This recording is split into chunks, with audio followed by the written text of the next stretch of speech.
Thank you. For both Tony and Justin, you guys are known for being very popular fighters, ones that fans really get excited for, and there's a lot of energy.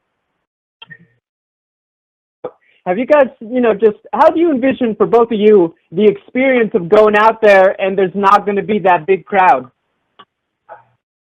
When I was in the Ultimate Fighter, it was the exact same thing. I mean, the only people that we had in the crowd was two sets of bleachers and our coaches. We had a couple cornermen, and we had the commission right there. It's going to be exactly like how I was training the Ultimate Fighter when I was a part of Team Lesnar. Nothing's going to change. Nothing has changed, and we're going to keep doing the exact same thing. We're going to go out there with that W.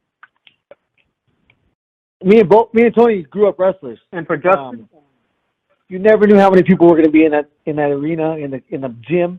It didn't matter. A duel. Sometimes no one showed up. So competition is competition, and I believe it's going to be much more of an intimate situation, as weird as that sounds. The fans are going to get to hear, the shots when we land our shots. They're going to hear that. They're going to hear the breathing. They're going to hear the talking from the coaches. So, yeah, I think it's, again, I'm a huge fan of MMA. I can't wait to watch this fight when it's over because I know that it cannot disappoint. For Tony, we've watched you pretty much, we saw you getting ready for April 18th, and then every time something has come up, you've just showed us you just still eyes on the target, fighting, taking whichever opponent. People just want to know, how have you been able to stay focused? So then, of course, in MMA, what's been the secret for you to just tune out everything to be at the top of your game going into this fight? Man, I'm not worried about anything else besides my game or what anybody else is going to do. We did all the preparation, all the hard work, the grunt work was done in the off season. And right now we're fine-tuning, and we're feeling fucking great. I just got done with a nice-ass warm-up. Took me a couple hours, and I'm feeling great, dude. We got here yesterday, ran almost 6 miles, and we got acclimated to Jacksonville, Florida. Can't wait to put a fucking show on for everybody at UFC 249.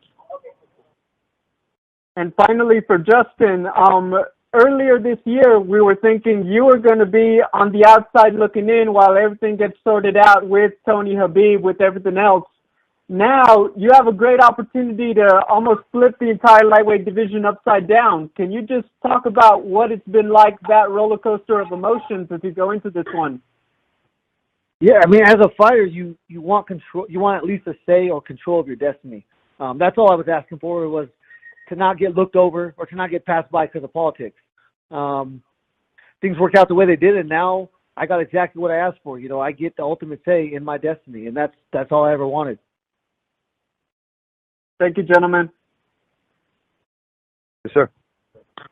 Next question comes from Danny Segura with MMA Junkie. Hey, Justin, how are you? Quick question for you.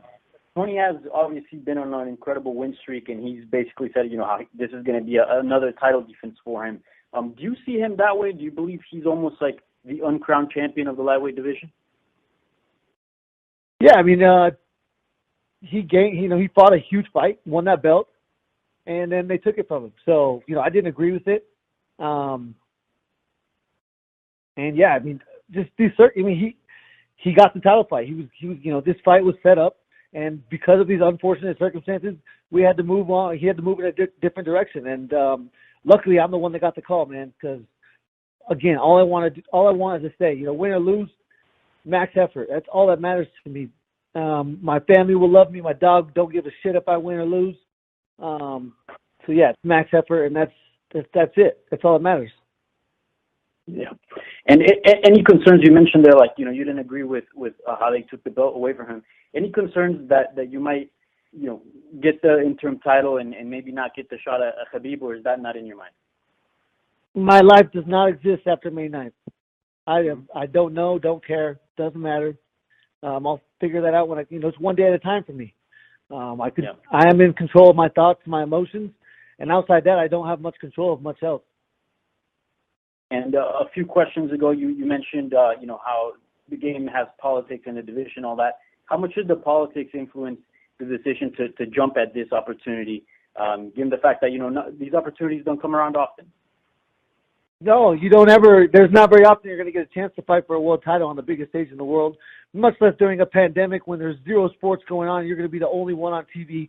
It was a perfect storm. I say I don't take late replacement fights, but I never say I don't take late replacement championship fights. This is all we fight for as athletes, as fighters. You fight to be number one. You fight to prove that you believe that you're number one. And, you have to face your fears. You got to go out there and take the chances that you got to take when they're presented. And for Tony, you've been the number one contender for quite some time. I think if you would have decided to wait for Khabib, I don't think people would have complained about you getting that fight with Khabib. So what was the decision behind taking this fight with Justin? Because Justin is a very game opponent, obviously. And did you ever think of perhaps waiting and taking the Khabib fight later down the line? I never wait, man. I always take every single opportunity. This one's not just for myself. It's faith, family, and friends, man. And there's a lot of shit going on in the world, and we're just trying to do my fucking part, keep sports alive, and then really just let me refer back to The Ultimate Fighter. There's no bullshit with it. You didn't know who you were going to fight. You fought like maybe within like 3 days or a week notice or whatever. You didn't know, so you always had to be ready. And it doesn't matter who you're going to fight. You always had to worry about your shit instead of everybody else's stuff. And I'm going to keep going and doing what I exactly do and punches, knees, kicks, and elbows, man, and blades and shades all day. Yeah. And you made headlines because you made weight for the canceled date, April 18th. And then there was some critics saying, like, maybe that's not the smartest thing, making weight and getting that depleted. Fuck those guys. What would you say to those bunch of bitches? You know what? Look, I'm going to be real, dude. Just because they've never wrestled before, just because they've never been in the sport, they're going to have their opinions. And even people that make weight had their opinions. But you know what? It doesn't matter. The next time I worry about whatever somebody else is going to do is never, dude. I haven't ever worried about anybody else's opinion. Now everybody's jocking my style and they want to do that kind of shit. That's cool, man. OG, original genius. I'm going to go out there. I'm going to do my best. And like I said, I'm going to walk away a man, win or lose. But we're going out there and we're going to get that fucking W. Yeah. All day, every day, and twice on Sunday.